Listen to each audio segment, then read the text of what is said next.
Catch নিয়ে আমি এটাই বলতে চাই যে যেটা একটু আগেই স্টেজে আমি বলছিলাম যে ইট ইজ সো ইমোশনাল প্রত্যেকটা ফ্রেমে। মানে আমি সত্যি বলছি, আমার কোনো কাজ একবারের বেশি দেখতে পাই না, বারবার মনে হয় সেখানটা এরকম করলে ভালো হতো, এখানটা আর একটু বেটার করলে ভালো হতো। বাট এই পুরো কাজটা নিয়ে আমি এতটাই প্রাউড। আমি পুরো ক্রেডিটটাই আমার ডিরেক্টোরিয়াল টিম, ক্রিয়েটিভ যারা করেছে, এজেন্সি, ব্র্যান্ডের থেকে যারা যারা ছিল, আমি এবং অফকোর্স আমার টিম, সবাইকে এই ক্রেডিটটা দিতে চাই। So I am really proud of this association.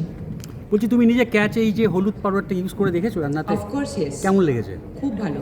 Not only হলুদ, সমস্ত ধরনের স্পাইসেস, সল্ট যা ওদের আছে সব কিছু আমি ইউজ করেছি। I am the brand ambassador. আমি এটা মানে আমি এটার পার্ট, মানে আমার বাড়ি এটা এখন, মানে আমার প্রোডাক্ট এটা। বাড়ি মহিলাদের জন্য তুমি কি বলতে চাও? এটাই বলবো যে প্লিজ ইউজ করুন ক্যাচ মশালা, অ্যান্ড নিজে ইউজ করে নিজেই বিচার করুন। হয় যে আমাদেরকে আরও অনেক অনেক বেশি সচেতন হতে হবে, এবং সচেতন হওয়ার আগে প্রথমে বুঝতে হবে যে নেচার কতটা ইম্পর্ট্যান্ট আমাদের জন্য। আমরা যে পার্ট অফ নেচার, নেচার যদি ঠিক থাকে তাহলেই আমরা নিজেরা সুস্থভাবে বাঁচতে পারবো।